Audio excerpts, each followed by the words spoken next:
day, every weekend, 24/7. It does not matter. Tell them what breaking the black barrier mean, man. What Come they on, look man. like, What is man? black, man? What is black? Copper Color Productions, man. Huh? The Copper Color King Cash More and Money, man. Let's get it. Black King, stand up for understand what black is. It's the essence, it's the culture. We've been on this earth, you heard? The Bronx was called for Apache. Huh? The Bronx was called for Apache, man. Oh, last breed, bro. We bringing it back, last breed. Really forever flying in this bitch, man. For the ancestors, baby. For all the ancestors out there, baby.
Alright, what it do, chicken stew? What it do, chicken stew family? It's the Copper Color King, man. We back in this bad boy with some more good content. Some more fire for the soul, man. Some more truth. Some more truths for the soul. We unlocking different realms of history every time we go through these articles on this here live stream, man. I promise y'all, tune in to every freaking video that we put out, because I promise you every single one is informative. Every single one is informative. And you know what? Every video that goes out should help the Copper Color community get more in tune with their ancestral heritage. And when I say copper colored, I'm talking about all folks who are melanated here in the Americas. Here in the Americas. Why? How you like them things, sis? Let me know how you like them. That's the first one that I put out. And I got many more coming. Many more. I just got some in the mail today. I'm super proud of those. I'm not even gonna lie. I appreciate you for your support. You know, the support on this side gonna always be coming through. You know, every time you put out something new, every time you put up some content, we gonna be there, man. Copper Color King gonna be there. More or less though, yeah, man. These videos should be helping people get in touch or get in tune with the true ancestral heritage.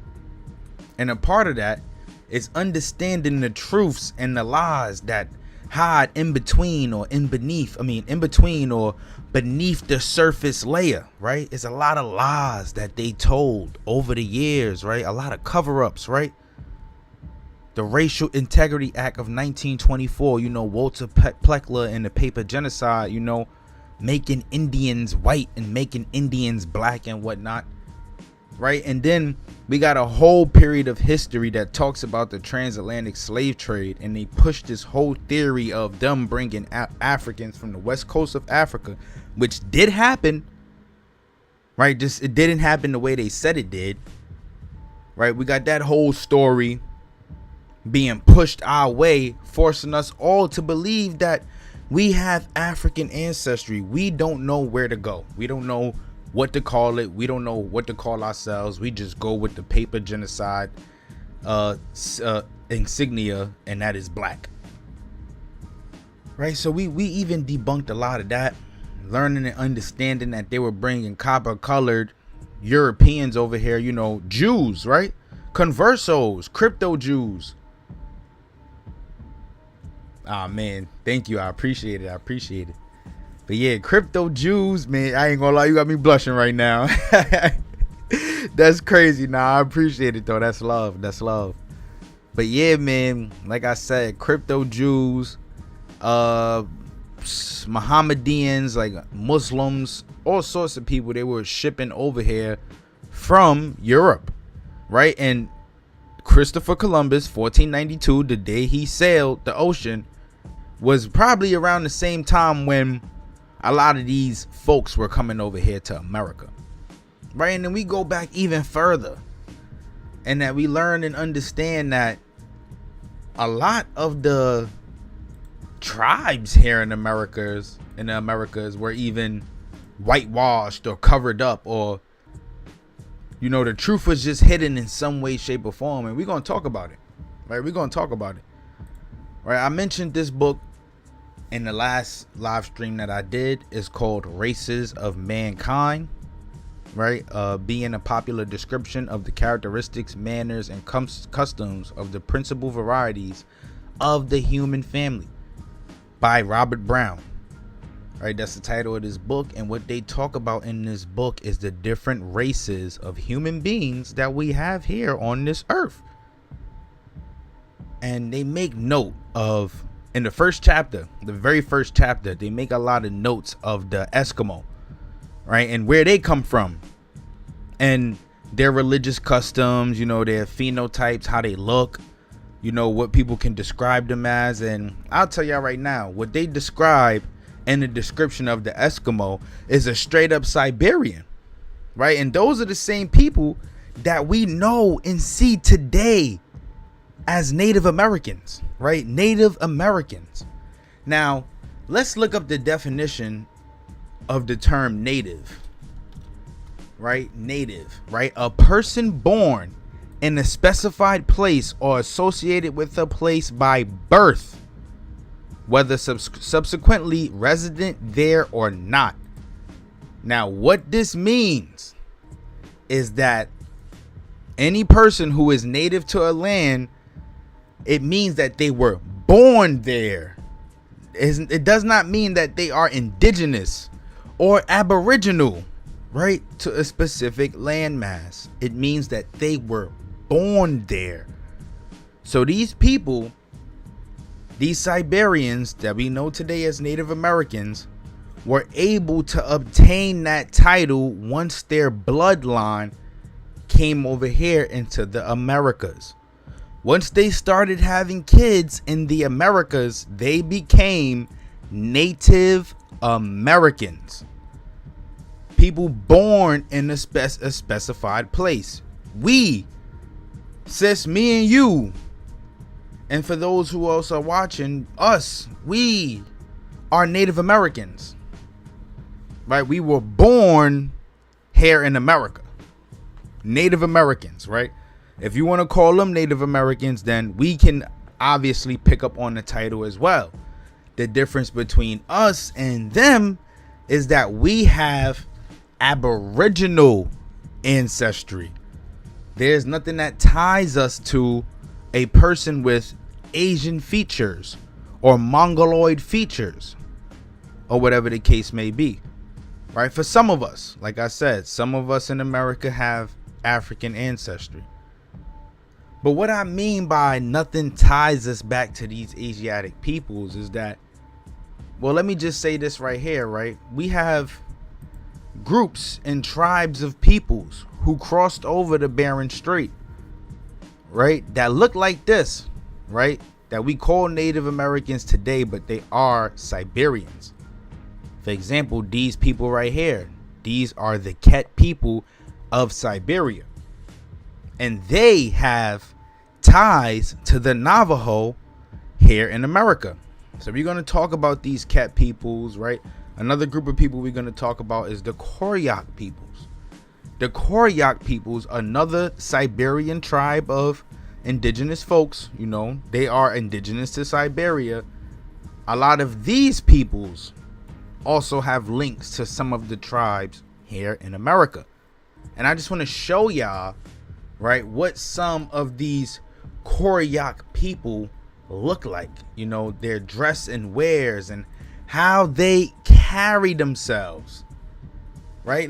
Just look at how they dress, right? How they go about their daily, you know, coverings. You know, it looks very similar to what we see today here in America, right? Here in America, these Native Americans, right? These natives born here in America. A lot of it is similar, right? A lot of it is similar. It more than what we may think. More than what we may think, because I'll tell y'all this, right?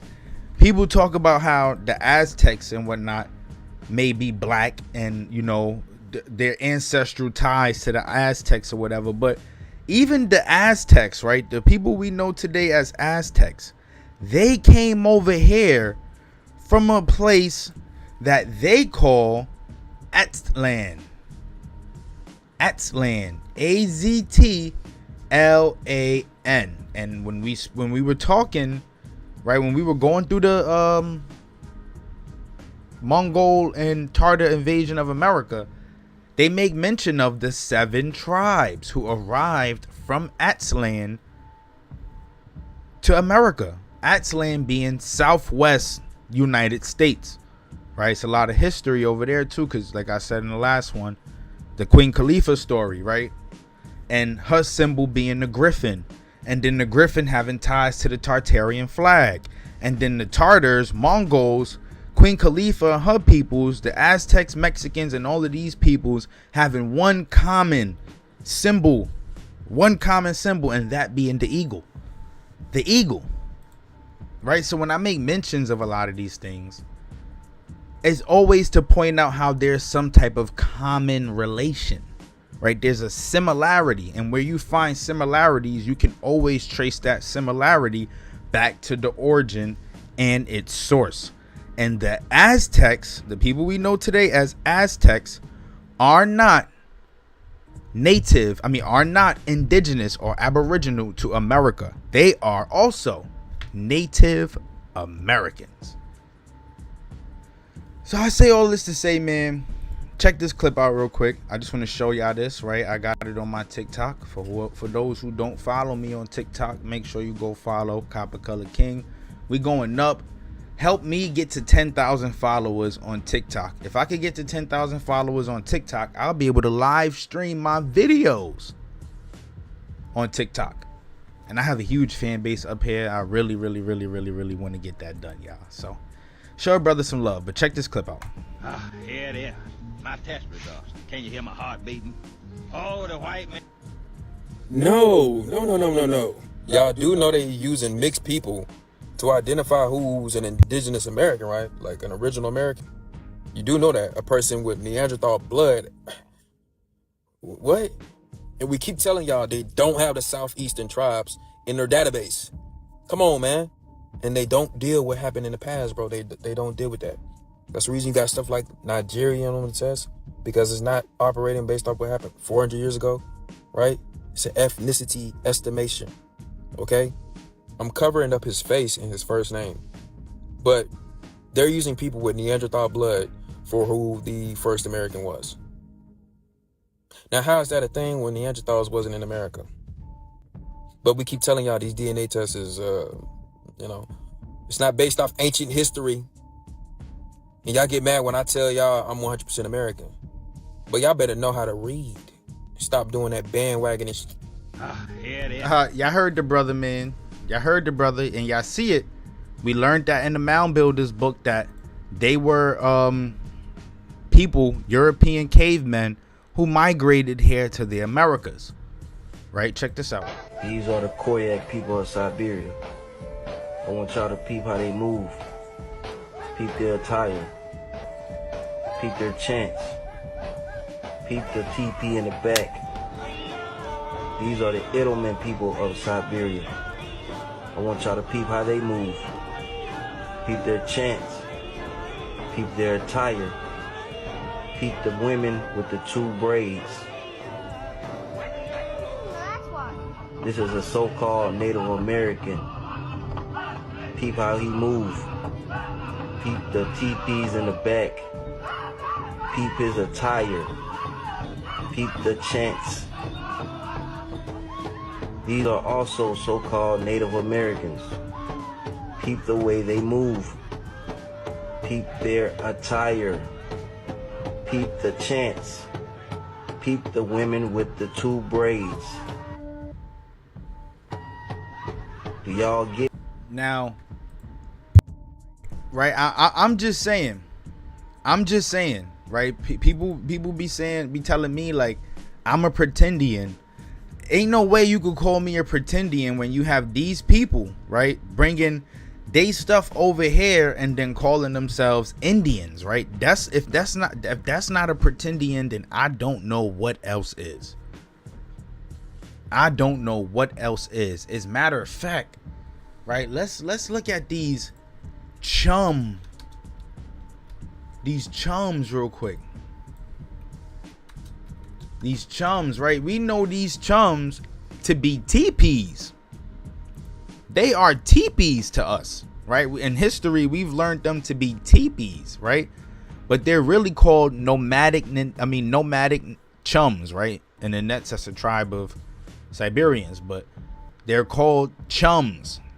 These teepees that we see in American history today that are given to us by Native Americans, right, are called chums. They are called chums. So that is another thing that comes from over that way. It is not indigenous to America. The way we made homes, we made them out of earth. Mounds, right? We built mounds. Earth. We didn't even build the temples. Why? Because when our ancestors were dwelling in the Americas, right, we were in the Neolithic and Paleolithic ages.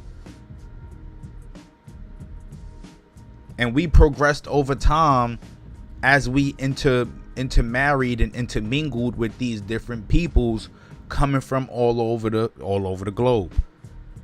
You know, we got Melanese, Australoids, Polynesian, we got all of that here in America, right? We got Egyptians, right? True story. Ethiopians, those type of peoples, we got them here in America. Right? So before we even continue, I want to pull something up, right? This is important because what? You know what, I'm gonna skip over it because it's not like we went over it already. So let's talk about these Ket people real quick, right? So the inexplicable origins of the Ket people of Siberia, right? The Ket are an indigenous people who live in Siberia and are regarded to be one of the smallest ethnic groups in that region. They live in a very, very isolated area. So one thing we got to understand is that these people came to America because America had the resources they were looking for in order for them to thrive as a civilization. And I'm not saying the Ket people, I'm just saying where the Ket people come from. Remember, I said they share a linguistic similarity with the Navajo people, which means their language stock has an origin. And wherever that origin comes from, those people broke off, right? And one folks went one way and the other folks went another way. But they still share that ancestral language similarity. So yeah, what it say? Their parents' language and traditional semi-nomadic lifestyles has scientists bewildered by their origins, with some proposing links to the native tribes of North America. There is even Ket folklore that they came from space. What might be the true origin of these seemingly out of place people? And this is from Ancient Origins, right? Unveiling Mysteries of the Past. The word Ket may be translated to mean person or man, and is the modern name of this particular Siberian ethnic group. Prior to this, however, they were known as the Oystok, right? Or the Yense Oystok, which is a Turkic word which means stranger. Turkic, Mongol, whatever you want to call it. We're going to say Mongol, Tartarian, all the same thing, right? Because we know Genghis Khan conquered all of these people. He invaded these lands and conquered all of these people. So, which is a reflection of the area where they lived. The Ket originally settled in the middle and lower basins of the Yenisei River, which is located in the present-day Krasnoyarsk Krai of Russian Federal District of Siberia. And just to give y'all a background of what they talking about, right? We get all of these different Siberian ethnic groups, Turkic ethnic groups, and Tartars, right? Tartars all around. The Tartars, Nenets, all of these different Siberian ethnic groups, right? This is where they live, this is where they from, and this is who they surrounded by. They traditionally had a nomadic existence, hunting and trading fur from animals such as squirrel, fox, deer, hare, and bear with Russian traders. They built tents from wood, these chums, birch bark and pelts with wood, breed reindeer, and fish from canoes. Many of these activities are practiced till this day, right? Even this breeding reindeer is something that was practiced by some of the tribes here in America, right? That a lot of them speak about it, their ancestors being able to tame and breed reindeers and stuff, whatever. And the Siberian Husky. Whilst the cat population has been remarkably stable during the 20th century, remaining at 1,000 members, there has been a gradual decline in the number of native speakers of the Ket language. This language is unique, as it is considered to be a living linguistic fossil. Linguistic studies conducted on the Ket language have led to the theory that these people are somehow related to a certain Native American tribes of North America, and that the latter had migrated from Siberia many millennia ago.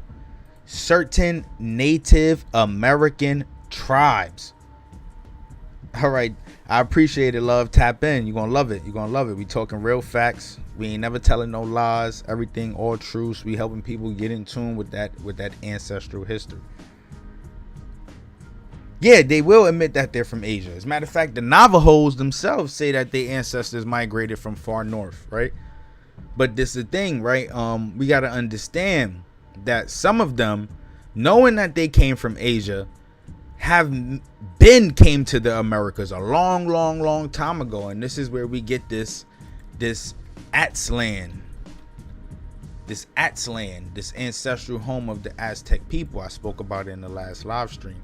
But this is where we get Aztlan from. You know, and Aztlan is described in being in Southwest America. Right? Southwest America.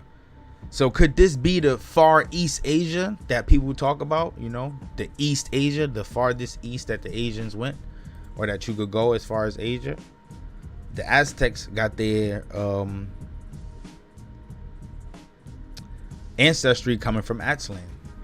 So, you know, it's a lot with that. You know, it's a lot. Some will admit that they're from Asia. Some will claim that they're American, they're Native American, whatever the case may be. We just defined what native to America means, a person born here. So we don't know. You know, it's a lot that happened in the antediluvian world. Antediluvian meaning pre-flood. And it's a lot that happened after the flood. This is why understanding the Bible story and the descendants of Shem, Ham, and Japheth is very important, because even these people, the Aztecs, right, these Siberians, a lot of these people are descendants of Japheth. So we know even from that, they have no ties to us. They have no ties to us, right? No ties. And I'm gonna say that with my chest out, boldly, not gonna lie, right? But yeah, let's continue. So yeah, like they just said, it's somehow related to certain Native American tribes of North America. Now the Ket folklore, let's pay attention to this, right? The Kets were aliens, quote unquote, who came from the stars. This is where sun and moon worship comes from. Another legend states that the Kets originally settled in southern part of Siberia, either in the area around the Altai and Sayan Mountains or between Mongolia and Lake Baikal. They were definitely conquered by Genghis Khan and his people. The arrival of invaders in the area, however, forced the Kets to flee to the Siberian taiga in the north. The legend states that these invaders were the Taistad, or stone people, who may have been some of the peoples who formed the early steep confederations of the Huns, right? Huns, children of Japheth, right? Mongols, Tartars, Turks. It has also been suggested that these people were nomadic reindeer pastoralists and horse herders. And check this out. Look at them with their almost coppery skin complexions, but they're mongoloid, straight out the box features. Straight up though. Straight up mongoloid. This is pictures from 1913. They look like they would be Mongols, right? But these are the people who have ties to the folks here in America.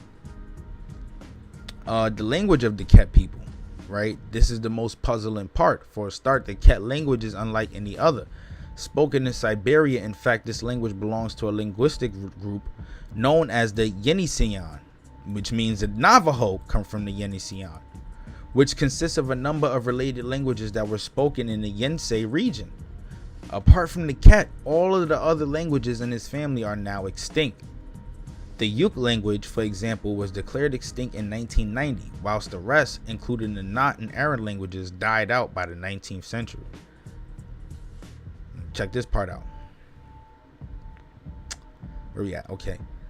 The Ket language has attracted the attention of linguists, as it is believed that this language is derived from a Proto-Yensenian language that may have been related to such diverse languages as Basque in Spain, Barushkia in India, as well as Chinese and Tibetan, right? All of this coming from the Mongol conquest, right? Because we know the Mongols pretty much dominated all of this part. They control majority of the globe, right? And within that Mongol conquest, you had many different peoples who were freely able to practice and speak their languages. They just had to submit to the Khan, right? But this is why you see these different language branches in these different countries and different areas, right?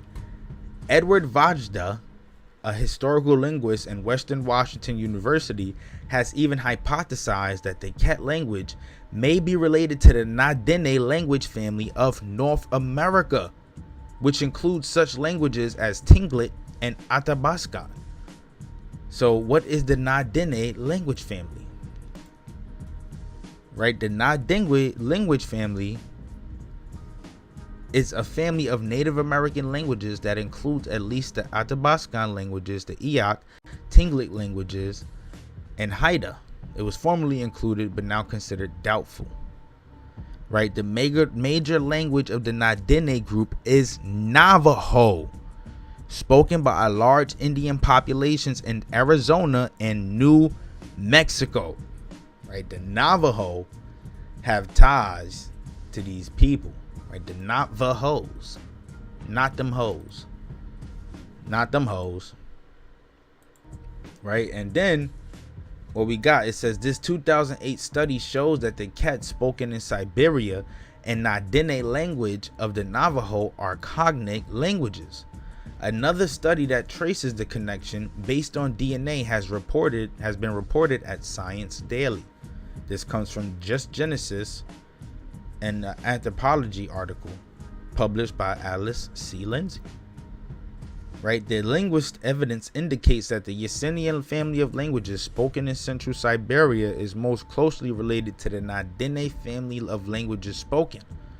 For the most part, in northwestern North America, this hypothesis locates the source of one of the 3 migrations responsible for the peopling of the Americas. And they say peopling as if people weren't already here. We already learned that there were people here. Right? We learned that already. These reports indicate that some native peoples of the Pacific Northwest, Alaska, and the American Southwest came from Asia, right? What they never mentioned, though, like the brother said in the TikTok, is the people of the Southeast. Our people, right? Dumb folks who come from down that way, down south. They never make mentions of that. Why? Because there is no connection. Navajo is definitely a recent term. Yeah, it is. Right? It's just as new as the 5 civilized tribes, right? A lot of these tribes, right, their ancestries can only go back as far as about 1300. Before that, they were a part of different groups that held different names. They just branched off due to the intermarrying and the intertribal wars or whatever the case may be.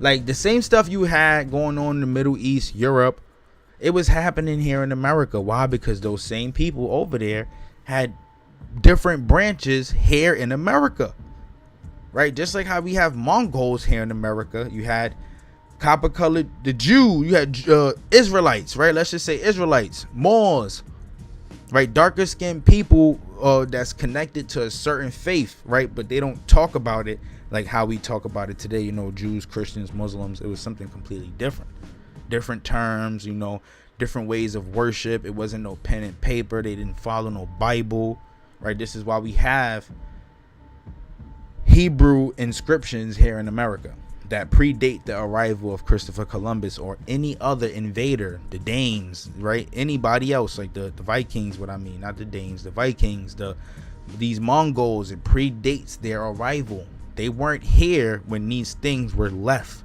in our country. That's something we got to understand, right? Back to what we were saying, though. This is not new information among anthropologists or linguists. What is new information is the migration of the Nilotic Anu.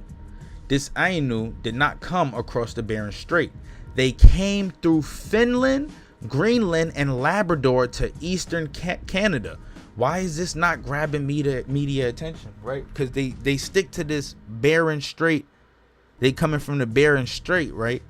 But we know, we have already debunked that there were different routes to get here to America. How did Mongo Kapak get here? He didn't cross the Bering Strait. He came via the southwest, right? Over there by Peru and whatnot. You know, the people of Atzlan, they, according to their history, were here already in the Americas, quote unquote. But they've had to travel here via boat around that time, via boat. The Mongols built ships. They could travel, right? These were some of the tribes and peoples coming out of the flood. That's why I say they're Japheth's sons, because they're tribes of the sons of Japheth, right? Moving forward, like I said, check it out. Right, this is Ketland, and this is all of the tribes that they're next to. I just want to make important mention of these Tartars, right? They got Tartars next to them. Tartars being also a part of the Khan, the Mongols, which means a lot of these other tribes are more than likely a part of the Khan, right? I'm going to save this article for another one because it talks about the Siberian landscapes and Ket traditional culture and possibly the comparisons between them and the North American tribes, right? Some of the tribes here in North America, specifically, the Navajo, right? And check out the inscriptions, just showing y'all some of the stuff that come from their culture, that come from their people. Let's see if they got something else. They had something else. All right, that's the end of it. But yeah, and then as we go into it, like I said, you know, the Koryak people, another tribe of Siberia, right, indigenous to Siberia, practiced in shamanism. Now we're going to make shamanism important because a lot of the tribes here in America practice shamanism. Shamanism is another form, if we want to say, of Buddhism, but also mixed with that Hinduism or paganism, sun and moon worship. And they know this as Estatarianism, if I'm not mistaken, and Vedism, religions of the Vedas. So as we go deeper into it, like I said, they practice in shamanism. Another tribe is the Chukchi. That's another tribe of Siberia, you know, who have ties to the tribes here in America. But moving forward, though, enough with them. Just to make this make more sense for y'all, right? This is from the Mound Builders Ancient Work and Relics book. And in this book here, they talk about how tribes came here to the Americas, and they are even able to admit that they are very different from those who dwelt here before. Check it out. So what they say in the book is that the traditions of the Indians prove that the lands have been inhabited by different races and at different periods.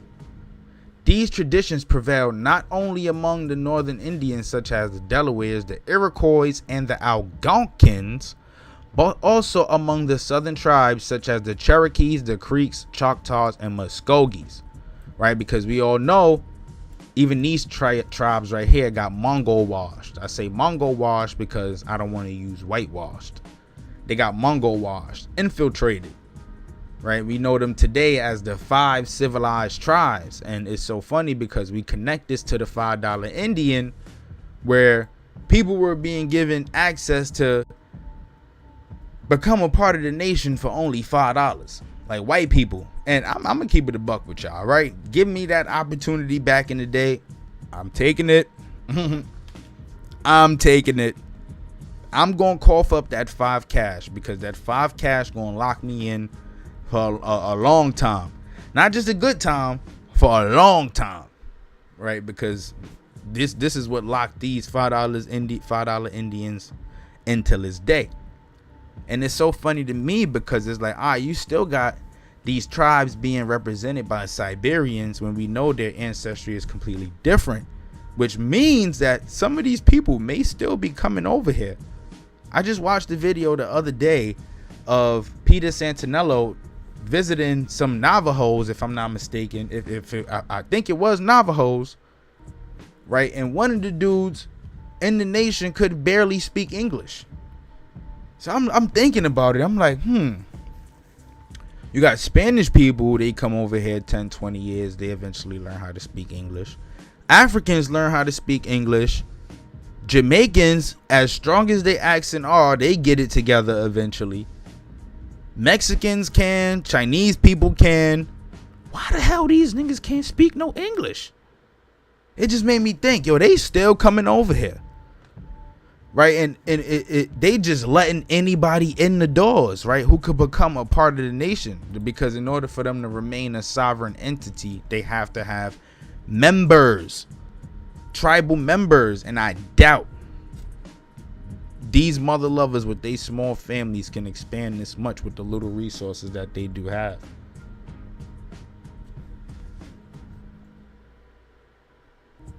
They don't have much. That's the crazy part. I'm not gonna lie. It is a little tricky on them reservations, man. It's nasty out there. I ain't gonna cap.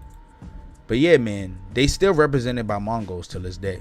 And look, they're all of them indicating that they were later migrations and that other races were in the valley before these tribes reached it. Other races were in the valley before these tribes reached it. The traditions of some of the Indians, especially those of the South, point back to a period to when their ancestors began the process of mound building. We did not live in teepees. The stuff you see them building, if they were us, they would build mounds. They don't build mounds anymore. You will not find earthworks. The mound building era is dead. And even that era was filled with many different groups of peoples. But this is where you have some of the copper-colored people here in America. Your ancestry goes back this far because their bloodlines never died off. You get what I'm saying? They never died off. They just continue to move on with the times. But like you said, sis, here they are admitting that they are not of the same people. They're admitting to it, right? They are not the mound builders, right? They are not the mound builders. The relics and remains prove also a succession of races. This is an important point. To double back the traditions of some of the Indians back to the south, right? It also says,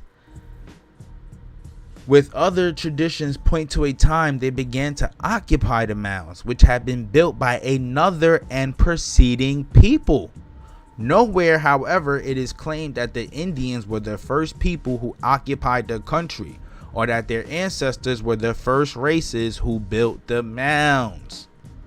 Indians in this book meaning Native Americans. So the question may arise then, who built the mounds? Who left the Hebraic inscriptions here in America? Go ahead and tell me it was a Mongol, because they didn't have a writing system like them, right? They didn't speak the languages they spoke. They didn't speak Hebrew, right? They didn't speak Arabic.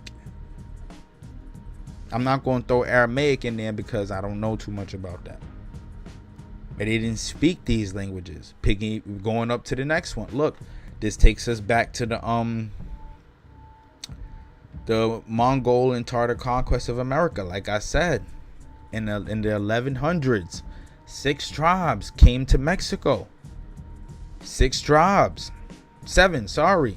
The Xochimecs, Chalecs, Tapanecs, Alculahans, Talihuics, Talacastecs, or Teotihuacs, and the Aztecs, or Mexicans, who, as well as the Chechemecs. And this one is very interesting too, because I think the Choctaw and Chickasaw come from these people. I'm not gonna lie. And this is from their own stories. This is from another book. If you check out my older videos, we spoke about the Choctaw and Chickasaw migration here into America. Go check it out, it's on my channel. But they make mention, I think, of the Chichimecs or some people, right? And if I'm not mistaken, we can draw this similarity, but that will also defend the point that the tribes that we see today were invaded by Mongols, right? Invaded by Mongols, right? And they came from Aztlan, Southwest America. So this just proves that, anybody that would claim that they're Native American today, right, would show and prove that they have this Siberian and Mongol ancestry. And even still, native to America, you were born here in America. So you can have that title, but you are not a Tautanist, you are not indigenous, right? There's a difference. There is a difference. When I look at the ancestral pictures from my family, I can see it, right? I can see the non-Asian features. No one looks Mongoloid, right? But yet we have these titles in the census of being Indians, right? They copper colored, no Mongoloid features, but they have this Indian title. I'm just saying we got to speak the truth for what it is, man. But yeah, going into the book, man, Races of Mankind, right? We're going to talk about it. We're going to talk about these Eskimo, right? The American, the Eskimo. And we're going to finish off on page 20, right? Because this is another one that I even started reading into and kind of got tired, because it's like they talking about a lot, but it's 80 pages alone about the Northwestern American tribes. And they make a lot of mentions of the many different tribes over there and where they come from, what they mixed with, what they look like. And that one is gonna blow your mind, especially when I bring it to the channel. And then we're gonna move forward throughout this book, and we're gonna talk about the tribes of California, the ones of the Central Plains, the northeastern and southeastern tribes, right? Caribs, Arawaks, Seminoles, Creeks, Choctaws, Cherokees, Shawnees, Senecas. We're going to go through all of it, and they're going to give a lot of the phenotypes and descriptions of their ways and characters, right? So let's continue though. So we're going, like I said, chapter 1, right? They're going to talk about the Eskimo. Let me zoom this in a little bit. So what it say, man? The families of men. It has been usual to divide the human race into the following families: the Caucasian, comprehending most of Europe and some of the Asiatic peoples, the Mongolian, such as the Chinese, Tartars, and etc., the Malay, or natives of the Oceanic and Indian islands, the American, and the Ethiopian or African races. This classification, though widely adopted, is open to many objections.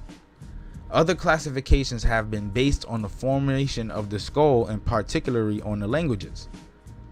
The latter is especially apt to be fallacious. Many races which have almost an identical language being of widely different origin, while others have dropped their original language and taken that of the people among whom they are placed, right?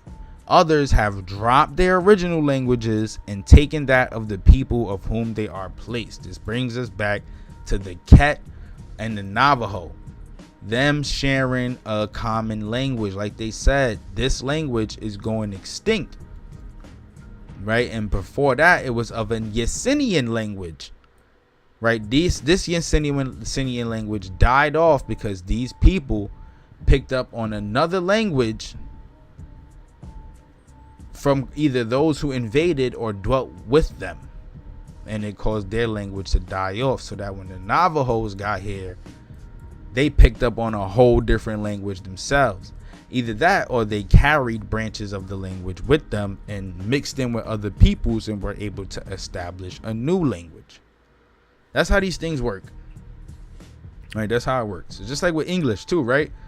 If it wasn't for living in America for so long, we still would be saying probably the oi, mate, or the here he. We would probably still be doing that because they was doing that in the 1700s. I don't know where it changed or how it changed, but that's what it was.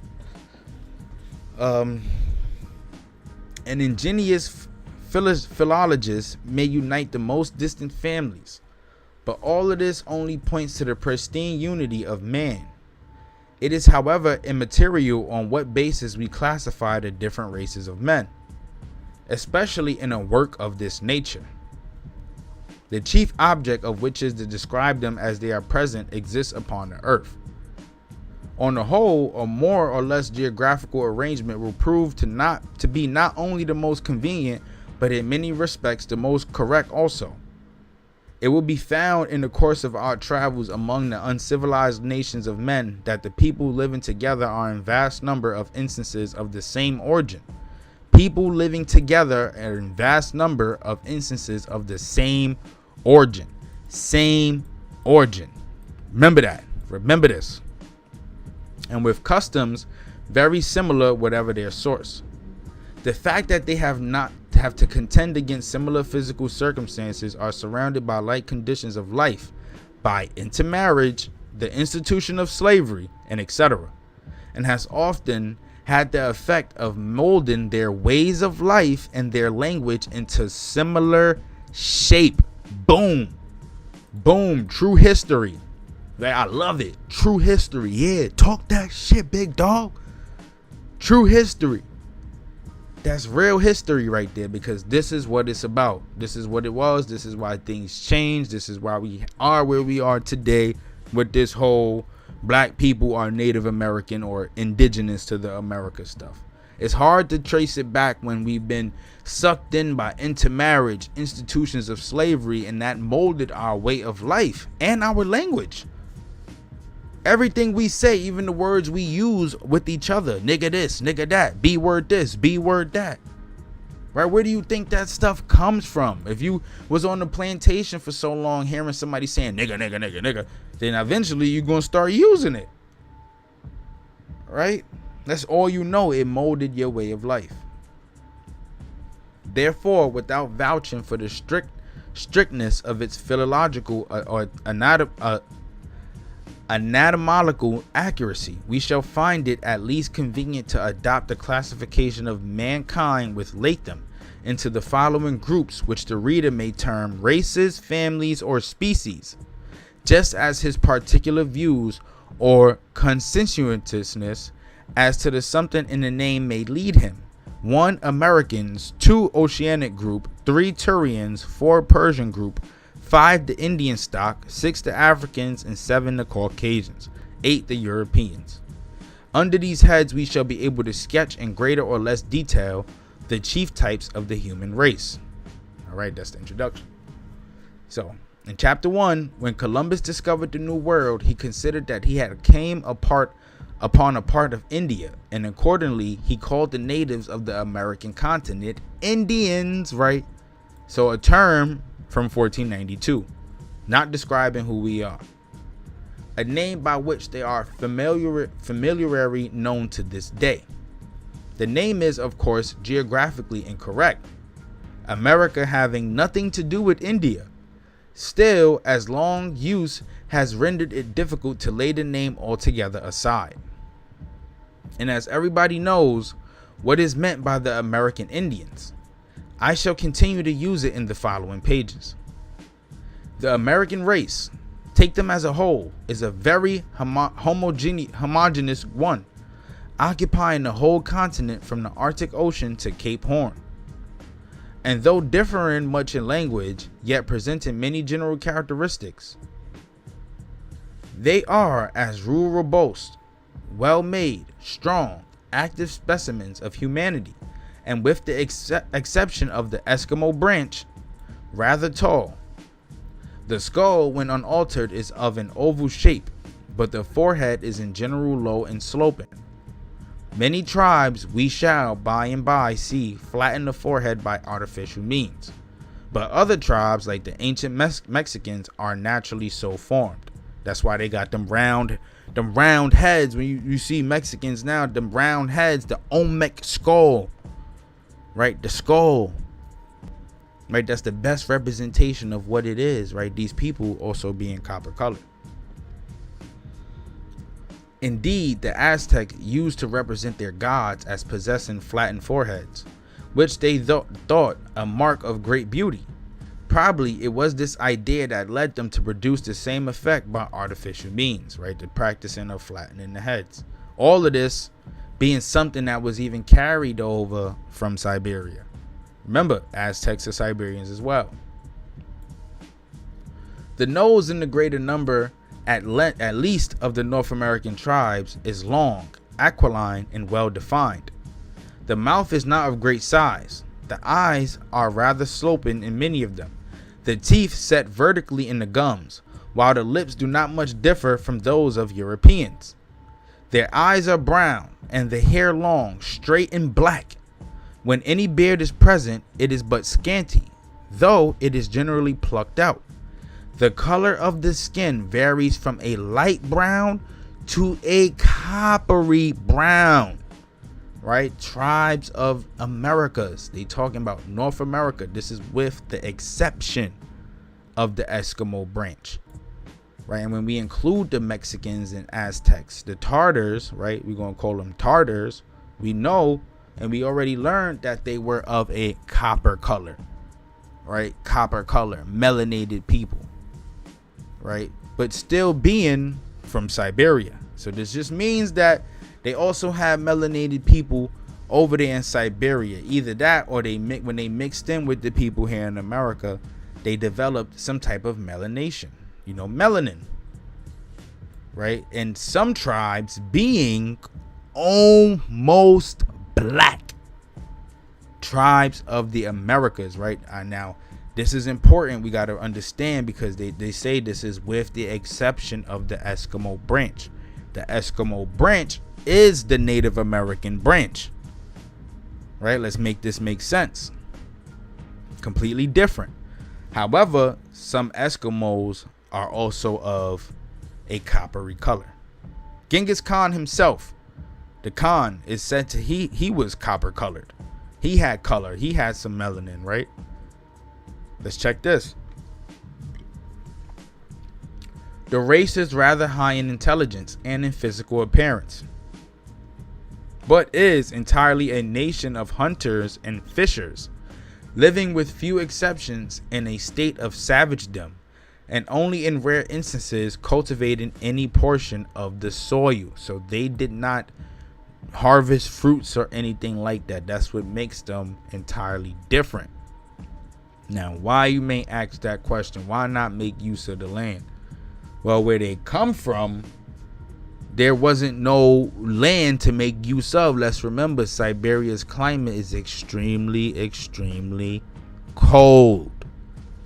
So you can't grow fruits and veggies the way you can here in Southeast United States, Florida, right, or California, right? It's different. This is why they came here in the first place, because they knew or heard from other people about what America possesses, what's over here in America, right? What's over here? We got to get to America, man. Like, this been the land of opportunity, right? This been the land where you come to make something happen. The American dream been a thing. That's why they love it.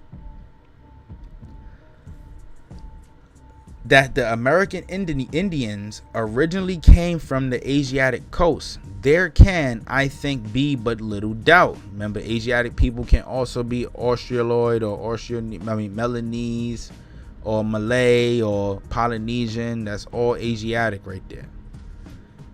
The Mongol appearance is very marked among the tribes nearest that coast, right? Nearest that coast, right? Near the Pacific.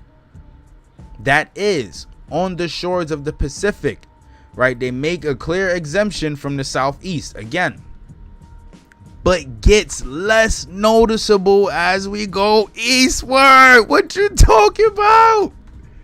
Big difference. Big difference. Sis, they not like us. What Kendrick say? They not like us. They are not like us, man. It's a difference. Bitch, it's a difference. It's a difference.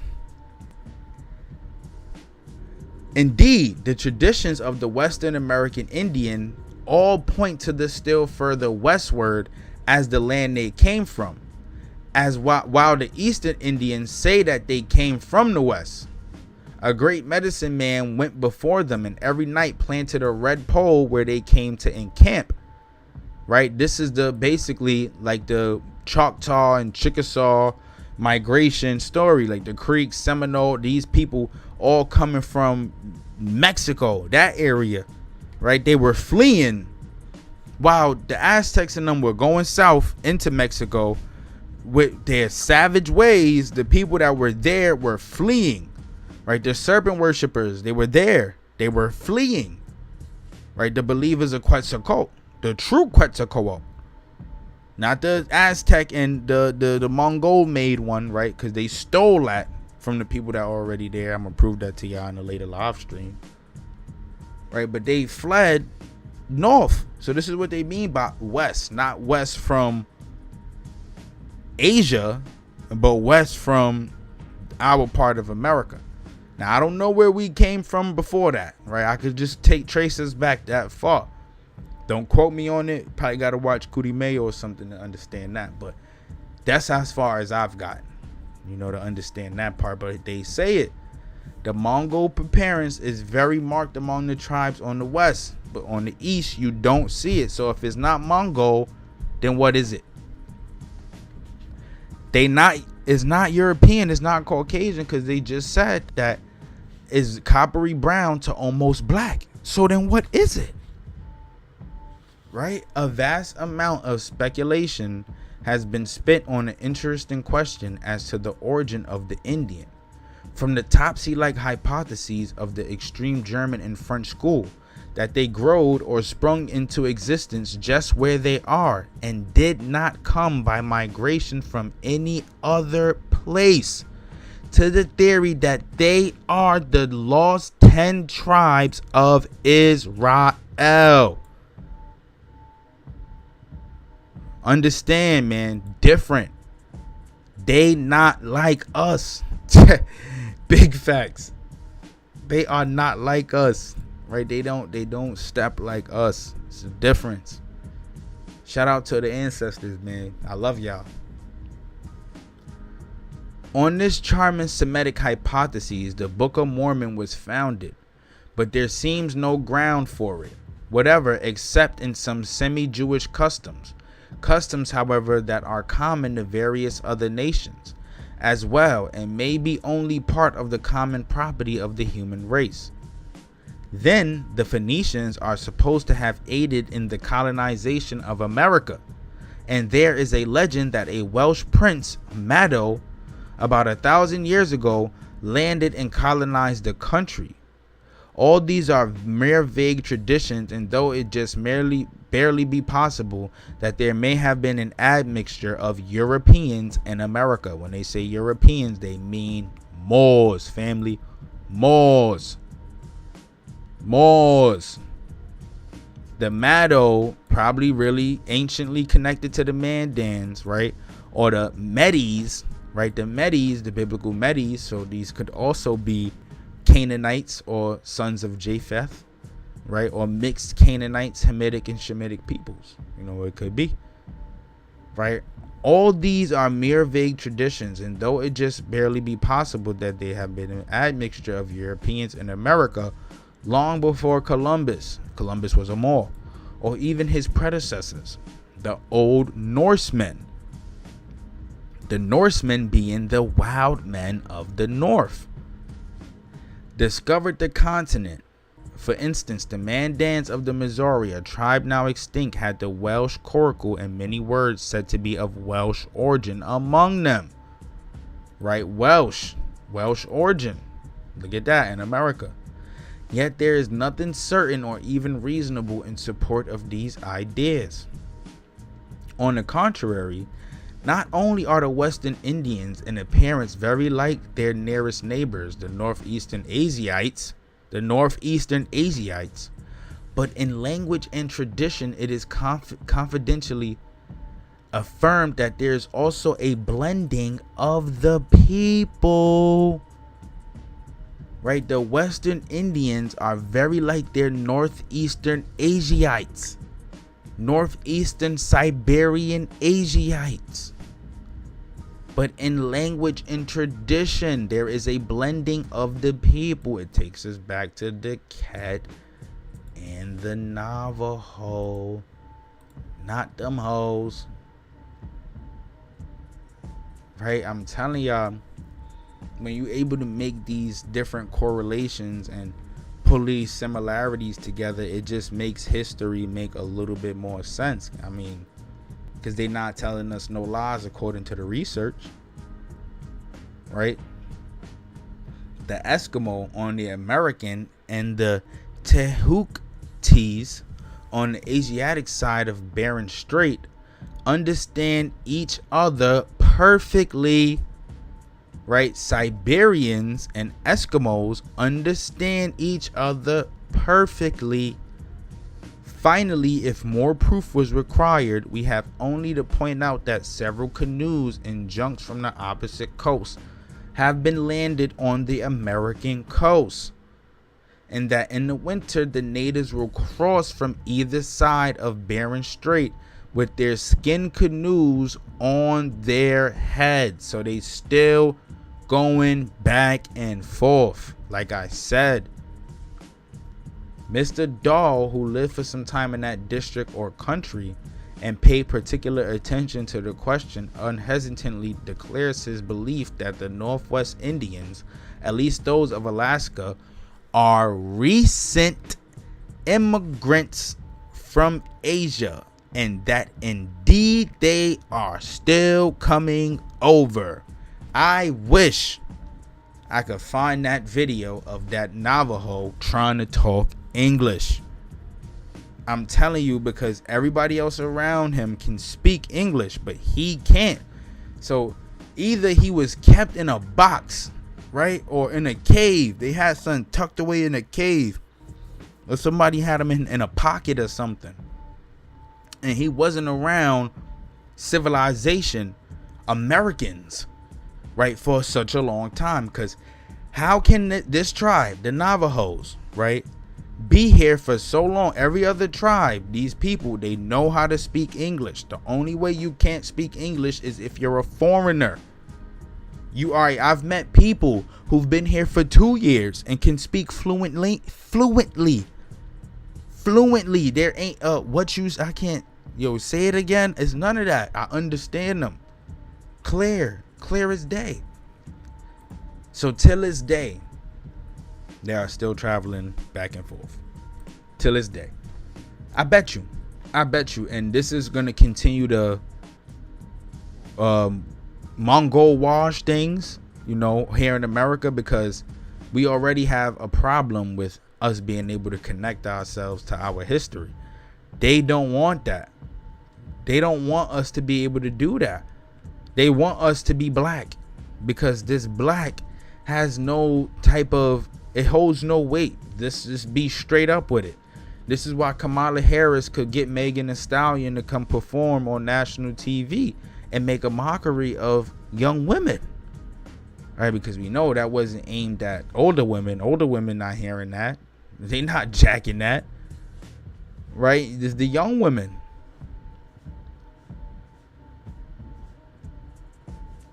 Right? It's making things harder. We having a hard time here in America as black people, being honest. So we gotta understand, man. This is why our research is important. But let's continue. They carry on extensive commerce across Bering Strait in skins, frames for boats, hunting and fishing equipments. The Asiatic immigrants are, however, confined to a few leagues of country along the coast in large rivers, while another people, or at least an earlier arrived one, inhabits the interior. The boundary line between the two races is very marked, and encroachments on each other's territories are never tolerated. If a hunter passes the line in the chase and kills any game, he can take the carcass away, but must leave the skin at the nearest village. The coast people and the interior ones never intermarry. Probably Japan, the Kuriles, and region thereabouts must be looked upon as the original home of the American race, or at least the greater portion of it. They say in Japan is the home for these people. In 1834, a Japanese junk was wrecked at Queen Heath to the south of Cape Flattery, and 3 survivors were sent back to Japan. Right, in 1834. Right, I'm just trying to see where these places are real quick. Cape Flattery. Where is Cape Flattery? Hold on, yeah, I'm having a hard time here. Computer tweaking.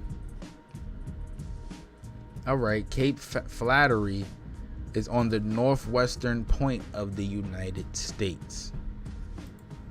Right, so a Japanese junker shipwrecked over here. So it been possible, right? They've been able to make that commute, right? They've been able to travel across the waters via boat. So this Bering Strait land bridge crossing thingy, we gotta debunk that because they just proved it to us right there. And 3 survivors were sent back to Japan. They had been driven off the island of Yesi, and losing their reckoning had drifted for about several months, during which time the crew, which had been originally 40 in number, had dwindled down by hardship and hunger to 3. Again, on the 21st of April 1847, in latitude 35 degrees north, longitude 156 degrees east, a Japanese junk was fallen, and with which had lost her rudder and had been driven to sea in a gale in November 1846. She had on board a crew of 9 men and about 2,000 pounds of beeswax and other cargo. On another occasion, an American whaler in 1847 fell in with a large junk of 200 tons burden, dismantled with her rudder gone, and otherwise injured in a typhoon which had occurred 7 months previously. The crew, originally consisting of 17 persons, were reduced to 14 and were in a most pitiable condition from famine, and all scarred with dirk and knife wounds for fearful scenes seem to have been enacted on board during the struggle for existence and amid the paroxysms of hunger and despair. Somebody snuck on a boat and killed them, but a whaler made encounters with this is another Japanese ship, and this is in the Pacific Ocean. The Indians have tradition that many years ago, long before the whites settled among them, a vessel laden with wax and apparently a Japanese junk was wrecked on their coast. Till this day, pieces of wax are tossed up, and at one time the Hudson Bay Company used to trade it from the natives. Very recently, a similar case was recorded in the newspapers, but above will suffice to show that there are no obstacles to prevent the America from having been originally peopled from the Asiatic coast. Check this out. It's an Aztec man, but look at his hair though, right? That color, that copper colored, curly, woolly hair, right? That colored, cooly, woolly, dooly hair, right? And then the flattening of the head. But you see, he still got that nose.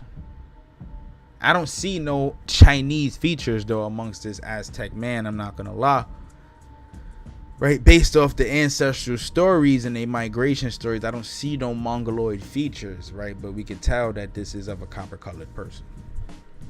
Definitely. Features say it all. Where we at?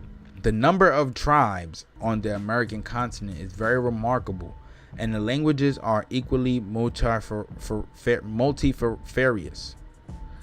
Though all of the general agglomerate construction.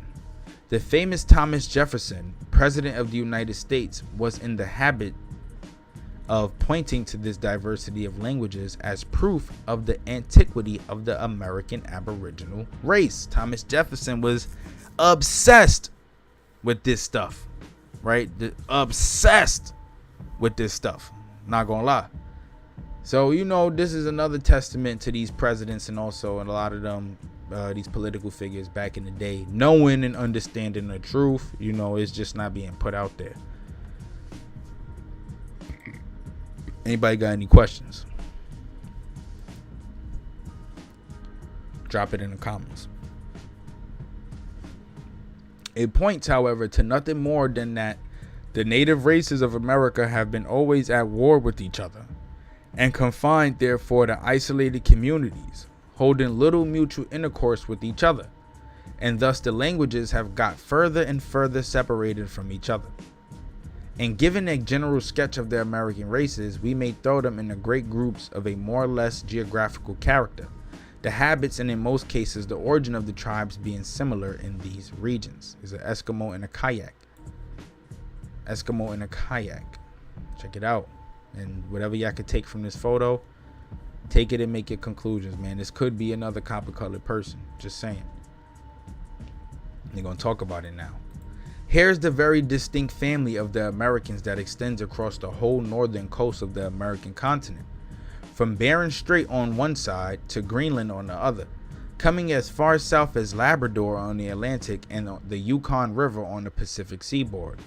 But throughout all this large area remaining a very distant and characteristic people, not differing very widely either in habits or language.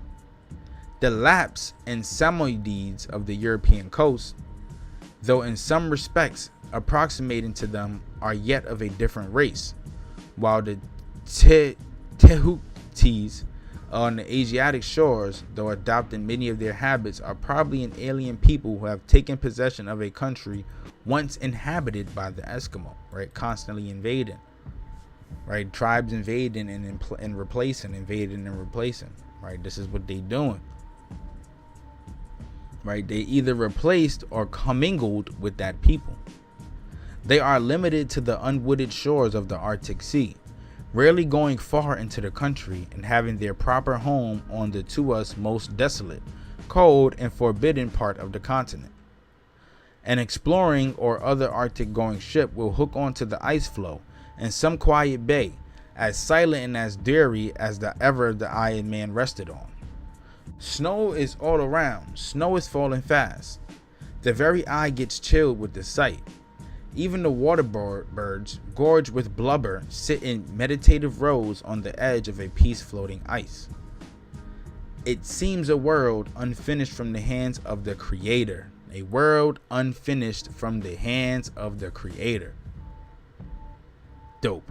This is crazy. It's interesting to hear them say that.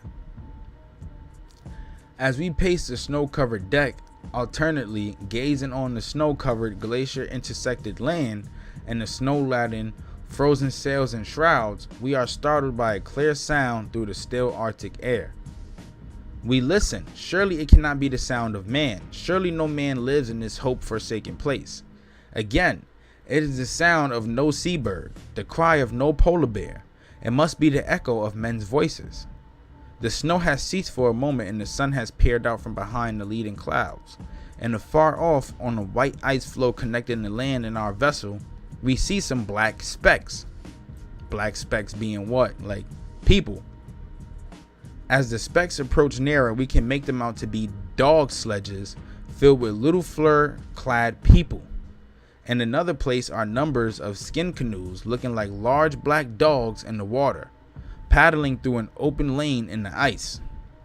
Soon, with shouts of gladness and the howling of their motley dog teams, they are alongside men, women, and children, and standing, wild-looking denizens of the ice and snow, hailing everyone with cries of "Timu, Timu, good cheer, good cheer."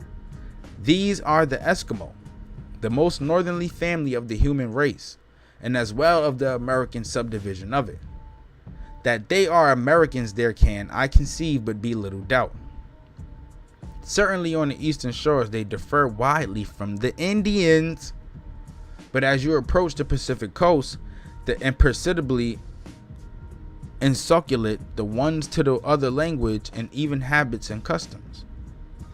When in 1863 I first saw the Indians of the northwest coast of America, they seemed old friends of mine, and having only 2 years before passed the summer among the Eskimo of the western shores of Davis Strait, I was struck with their remarkable resemblance to the heavy-faced looking people who lined the road from Esquimalt to Victoria, right? Northwestern tribes looking just like Eskimos, right? From the Esquimalt to Victoria. In personal appearance, they are far from repulsive. Though not handsome, they saying they ugly. In height, they may be, which is also conjecture too, because anything to a European, if it's not a European, then it's ugly to them, and that's truth for them. Not facts, but that's their truth. In height, they might be about, on average, about 5 feet 6 inches, but tall men are now and then seen amongst them, and the notion that they are very small arises more from the style of their dress than from any real deficiency in stature. Their faces are flat, egg-shaped, and good-humored, with small, twinkling, rather sloping eyes, that Asiatic feature, and a flat nose meandering away on either side in an expanse of nostril into fat brown cheeks. Fat brown cheeks. They have color.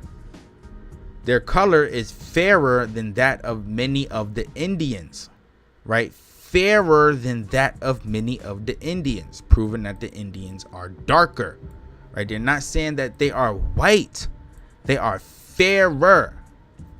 So they have little to no color, but still hinting that they have brown cheeks. Their skin is usually very dirty and smoked. The natural color can rarely be seen. Their lips do not differ from much those of Europeans, right? Why is this? Well, because they have the same origin, right? From the caves. That's because they come from the caves in Europe. Like the brother said in the video, they are cavemen, right? These people, they are cavemen. These are the original cavemen. And as we get deeper into this is kind of why they carry themselves and behave the way they do. Right, living in a cave, you have no style of agriculture. You're not growing vegetables and fruits and fishing by the water. You can fish, right, but you're not doing a lot of that. It's not an abundance of agriculture. You know, you're not around the greenery and none of that. You in the cave, right, with sticks and stones and making fires and whatnot, cooking animals and stuff, eating raw flesh. Check what they say about their hair, though, right? Their hair is generally long, black, straight, and coarse. Oh, Why coarse? While few of them have any whiskers, beard, or mustache.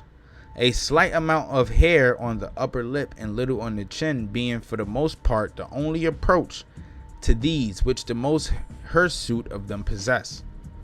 Their hands and feet are usually rather small, but their bodies are muscular and broad about their shoulders. Yet as a rule they are not nearly so strong as Europeans.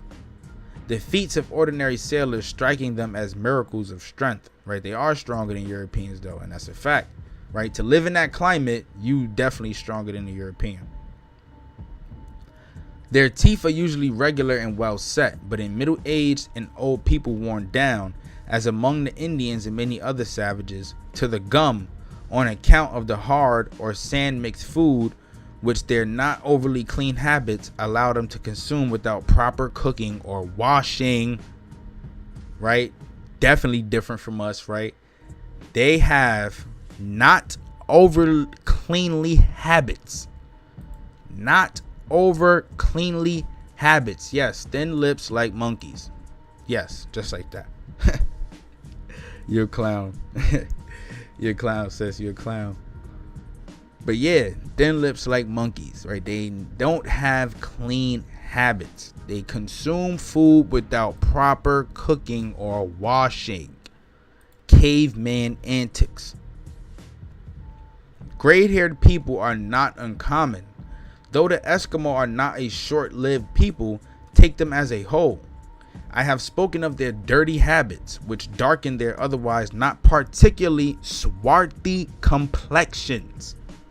Swarthy complexions. Why is this important?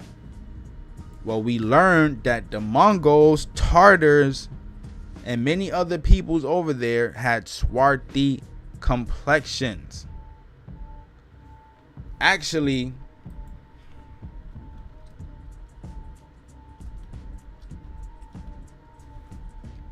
there's a people of Japan, and they're called the Formosa.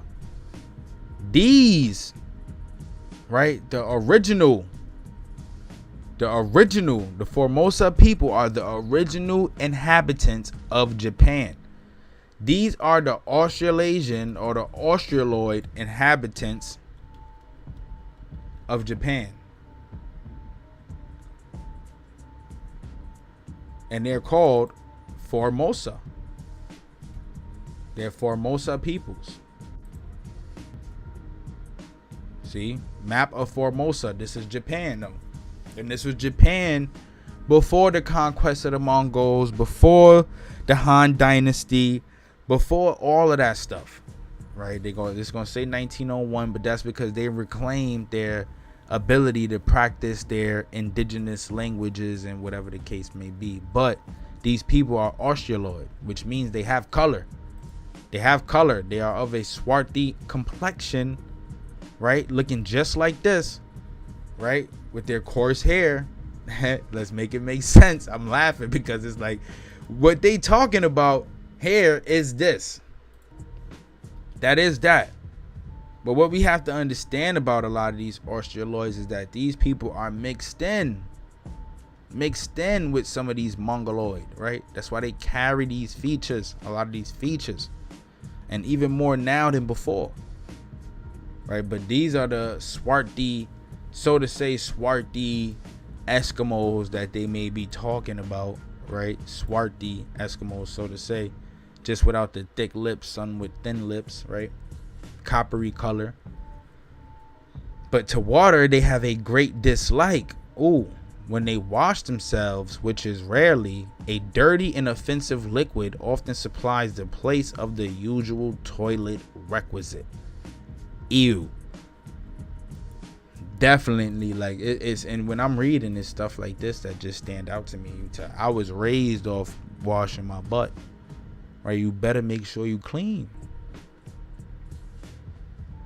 right? And this is something that been in families, at least from where I'm from, for a long time. I mean, the Moors brought the bathhouses to the Europeans during the Dark Ages, right? Or before that, if I'm not mistaken. So I know for sure any indigenous person or blood of mine does not come from not washing my butt. Swarty or not, I don't care what it says. That's disgusting. Imagine the doo-doo stains that they had in their drawers. I'm telling you, sis. I'm telling you, this is why I bring a lot of this stuff to like realization. Like, you see, like with the lips and all of that, I bring a lot of it to realization because we have to understand, right? This is the physical makeup of a lot of the peoples that we see today. Look at them thick sideburns, hairy people. And I ain't trying to throw no shots at, like, it's ain't about throwing no shade or anything like that. It's just talking about the truth. Every time people tell me all the time I look Arabic, I'm not Arabic though. Not one bit. At least to my knowledge, I may have some type of blood that comes from the Middle East, according to my ancestry, you know, the European side and the Jew side, the Israelite side, but that's about it. I mean, but to throw a shot, this ain't about throwing a shot, it's just talking facts. Like, you look at the people, they look like, you know, I'm not gonna lie, like, I'm not gonna lie, I'm not even gonna say them, but you gonna say and tell me they don't look alike? We would be lying to ourselves to say that we don't see a common relation between this and this. I'm just saying. Right? I'm just saying. Right? But yeah, let's continue. Yeah, to water they have a great dislike. When they wash themselves, which is rarely, a dirty and offensive liquid often supplies the place of the usual toilet requisite. Thank you, sis. I appreciate it. That was love, you know. That was love. I appreciate it. I love my copper colors, man, and I'm not letting nobody take it away from me, man. I love my indigenous swarty or coppery features, and this is what I promote. And self-love. Everybody should love how they look off the rip. Love it. You know, that's what I'm saying. It's not a shot, you know, but they look alike. I'm just saying. Right? They look alike. Right? Look, if however they wet their feet, they never rest until they change their boots. They did not like water. The cold climate rendering them stiff and the feet icy after their immersion. I can't blame them though. It's extremely cold, but I gotta take a shower. It is probably the cold climate which gives them such empathy to washing, right? It is probably the cold climate, like I just said. None of them can swim, as the chilly water soon freezes them, and even if they had learned the art, it would render the exercise of it impossible. And only black people can't swim. I know how to swim, but I met a lot of black people who don't know how to swim. So maybe this is something that could connect them to black people, right? I'm just saying. Nah. If the mother wishes the child to look a little more cleanly than the dirt and smoke of an Eskimo hut would naturally allow, she applies her tongue to the infant, and the result is satisfactory to the infant. So when the baby is dirty, they lick the baby till it is clean. That is animalistic behavior. That is animalistic behavior. And if I'm lying, I'm dying. I'll be damned. They lick their babies until they're clean. Look, this is why I said, y'all, let's just stop and just look at it for a second. After what I just read, they lick their babies until they clean. Right? Am I lying? Am I lying? That's all I'm saying.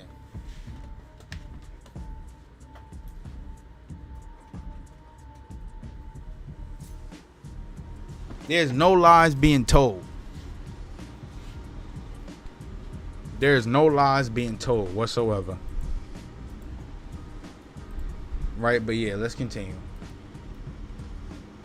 In like manner, after she has cooked a piece of meat, she licks any sand or dirt off of it before handing it to her husband or guest. Nasty. The men hairs hangs in long disheveled locks down their back, right? Locks.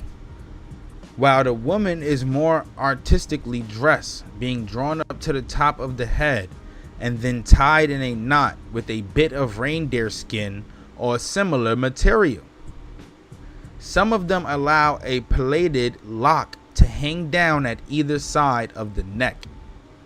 The dress of the children is only a miniature edition of that of the adults, and is the same for males and females until they are 3 or 4 years old, when some slight changes are introduced.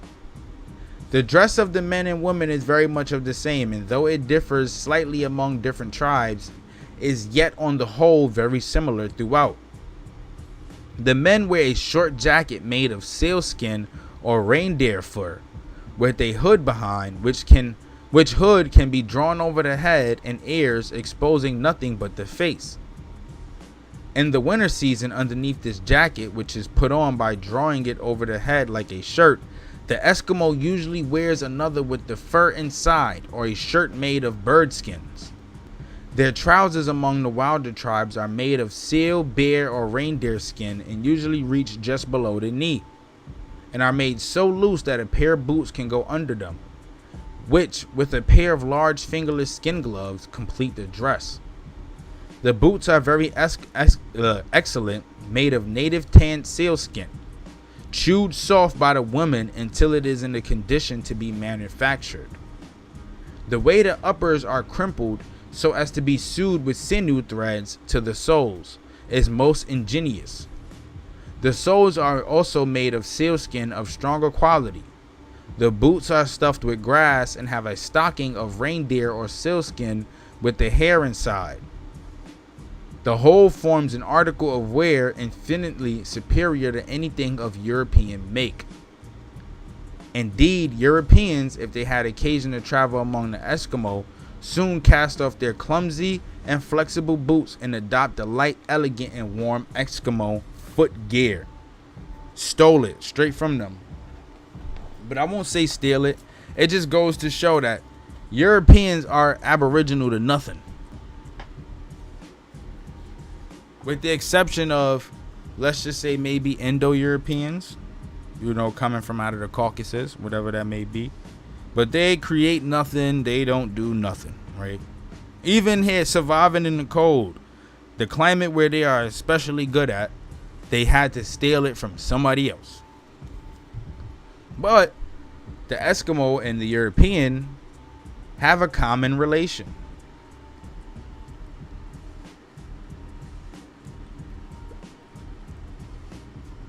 All right, let's move forward. The dress of the woman is much the same, only if the woman is a mother, her jacket has a large hood behind, in which the baby is carried. Its little head either bare or covered with a cap woven out of the hair of the white Arctic hare, just peeping over its mother's shoulder or reaching over to partake of nourishment. As the family plod through ice and snow on the weary march from one hunting ground to another. The trousers of the women are generally shorter and tighter than those of the men, and the boots are made of sealskin, tanned white and with wide tops stretching high over the knees. These wide tops afford excellent pockets or hiding places for any unconsidered article they may come across. And finally, the woman's jacket has a tail behind like the tail of an evening coat, which is, however, in general tucked up to keep it from trailing on the ground. And we're going to skip through the rest of the dress because that stuff is not really important. Most of the savage tribes tattoo themselves on the face, but this custom, contrary to the statements in most books, is not now practiced among the semi-civilized Greenland Eskimo, though in former times it was. The pattern simply consisted of blue lines produced by drawing a needle and sinew thread smeared with lampblack under the skin. But every tribe has its own mode of tattooing. To the west of the Mackenzie, the men cut a hole in their lower lip, right? This lower lip stuff being something also prevalent amongst some of the tribes of West America, the southwest of America. California, Arizona, Texas, the Navajo, cutting holes in their lips and whatnot. Near the corner of the mouth, which they fill with elaborate of bone, stone, or metal. Sir John Richardson informs us that at the mouth of the Mackenzie, small green pebbles are obtained, which when neatly set in wood or brass are used for this purpose. Right, and moving forward, because they're going to continue to talk about their dress and style and look or whatever the case may be. Check this out. Eskimos in their small, tiny little fishing canoes. Right, they kayaks. That's what they call them, kayaks. The origins of the kayak. Right. Where we at? Let's move on to the next page. Right. No water can enter the kayak, and as the canoe man paddles along his face to the point to which he is going, propelling and steadying the kayak with alternate strokes of the long double paddle, the sea may dash over him with impunity. He rides buoyantly on the surface of the waves, often with the seal fastened at either side. If the spray, freezing on the sides of the kayak, accommodates him, he scraps it off with the blunt bone knife he carries in the straps in front of him. He can even overturn the kayak and right it again, but not unfrequently the ice cuts holes in it. When the fate of the buttoned-in kayaker is death by drowning, if he comes to a neck of ice between two spaces of open water, he forces the canoe on the ice, gets out of it, and carries it on his head until he can again launch it in open water. On the shores of the Bering Strait, some of the kayaks are made with two holes and are paddled by two men. There is another boat called the amiyak, which is also made of sealskin on the framework of whalebone or wood, but it is open on the top and of a more or less oblong form. It is essentially the woman's boat being used to carry them, the children, dogs, and baggage from one place to another. It is propelled by the woman with single paddles or oars and is steered by an old man who keeps up a stern discipline over his charge, not being at all particular what he throws at his chattering crew. The dog sled is made of two runners of wood, pointed at the end with crossbars forming a sort of platform.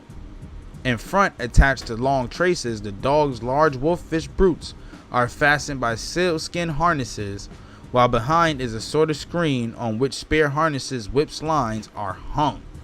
Now, one thing I want to make extremely important about this part. Like I said, religious customs, styles of hunting, all of this stuff, it all has an origin. It all has an origin. Saying that to say, in their very ways and customs, it proves, and they will also say it themselves, that they derive from these tribes in Siberia. Because these tribes in Siberia practice in the same stuff. These ket, the reindeer breeding, the fishing, right, the sledding, the kayaks, all of it is of Siberian, makeup. These people created these ways of living.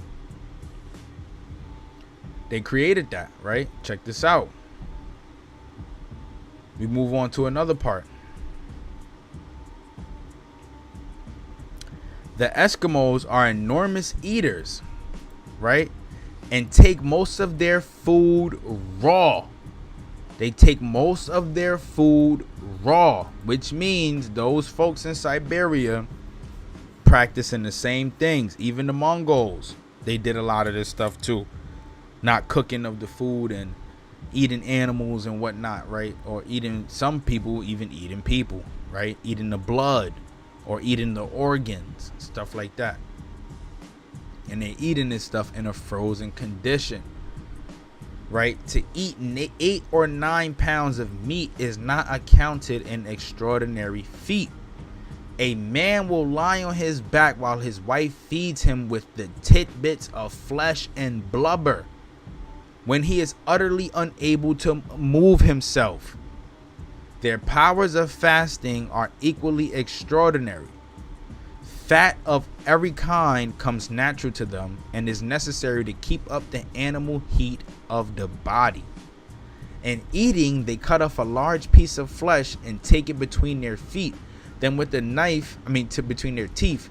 Then with the knife, cut off a bit and so on, severing the attachment between the bit and the lump until the whole is gone. Now that's how they ate, right? We try eating like that, and I've said this before.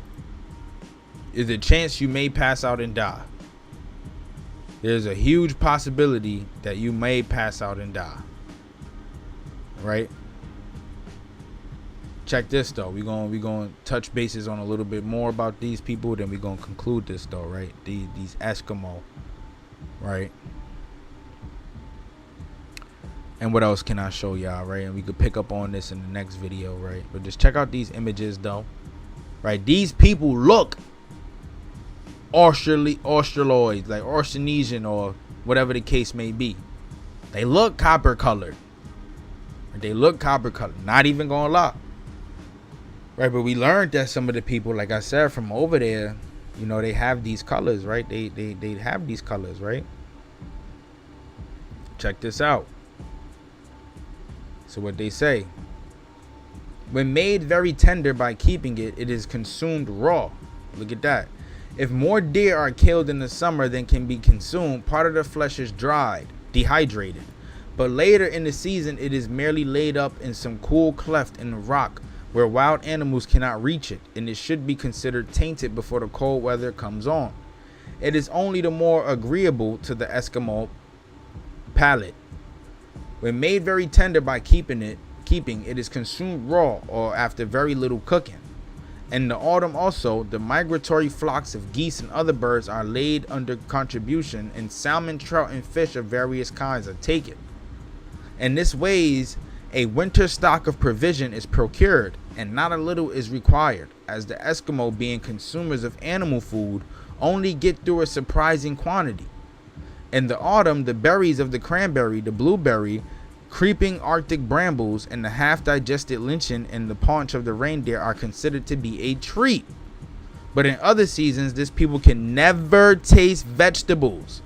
And even in the summer, animal food is alone deemed essential. Not like us. Why? Because we can taste vegetables, right? Our palates is used to that. Like if you try eating like some of these people, right? Even the Mongols, right? Or even like how some of these tribes that have this ancestry today, you would get sick. You will get sick because it's not meant for you. It's not ancestral to you. And yeah, melanated Eskimos, right? They melanated Eskimos. They got them. The Tartars, the Japanese, and the Chinese Huns, right? The Finns, the mad different people over there. You got colored people, melanated people out the ass over there, and a lot of them migrated over here. They migrated over here. That's a fact.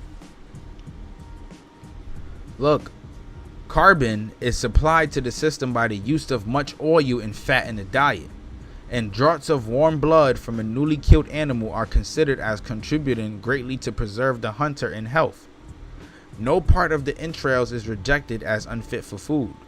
Little cleanliness is shown in the preparation of the intestines. This means they eat in the intestines with the poop still in it. Or when they are rendered crisp by the frost, they are eaten as delicacies without further cooking. Ew. And they killed whales, right? They killed whales. But this is why I say they copper colored though. You look at them and then look at the depiction that they give us here of this man, right? It's different. Like the hair is different. A lot of it is just different, right? And these people know what they doing when they put these depictions out there. They know what they be doing, man. But at the same time, they still ain't us. They are not us, right? They are not us. Asiatic people can be melanated. Yes, they can. But they are not us. These people are the cousins, right, of the Siberians and some of the Native American tribes that we see in America today. And just like that, I conclude that one. Another banger. Some more heat, some more fire, a lot of information that we brought into this one. Right? It goes hand in hand with the Mongol and Tartar invasion of America, because, and like we learned in that one, we see that this invasion from these Siberian tribes, it was an ongoing thing, and many different tribes were coming here into the Americas, changing their language, but bringing over the customs, bringing over the religious ways, the sun and moon worship, right? The practice of eating raw flesh, right? Like a lot of that. They brought all of that stuff with them from Siberia here to America. And some of them fleeing either from the Khan or being a part of that same makeup. And like we just learned today, right, the tribes of the Northwest and the Southwest are much closely related to those of the Pacific Asiatic coast than those of the eastern parts of America, of the Southeast and the Northeast. Right? We are more related to those who come from the West or from the South, because far west is still Mexico. And west further from that, you just keep going down and keep going down. You have migrations all over the place. And this is why we got to understand, this is American history. Not 1776, not Emancipation Proclamation. Yeah, we dealing with a lot of that stuff today. But there wouldn't be in America without any of this stuff that happened before. And we got to understand that there's a big difference between us who dwelt here and them who came here. Right? Who came here, who they became Native Americans, right? Because their children were born here. Right? But we are indigenous and shall remain as such. You know, for some folks, not gonna say for everybody. You know, some people got African ancestry. A lot of us have that European ancestry, which brings us back to the Middle East. Not saying you're Arabic, right? But that's where you dwelt. That's where your ancestors dwelt. You know, migrations all over the place. People been coming to America before the 1400s, 1300s, 1100s, 1000. They've been coming here since 700, 600 AD, and probably before that. America is the true old world. That's why we got the mounds and the temples and all of that stuff that scientists still can't explain, right? They can't explain it, like how they call the Great Pyramid of Cholula. They say it's similar to the Tower of Babel. That's how deep you go, right? That's how deep they go. But yeah, man, it was another one. I appreciate y'all for tuning in. Sis, you know, you be rocking out. I'm not gonna lie. When I drop this next coloring book, you gotta let me get it to you for free. I'm not taking nothing. There's nothing that's separating that.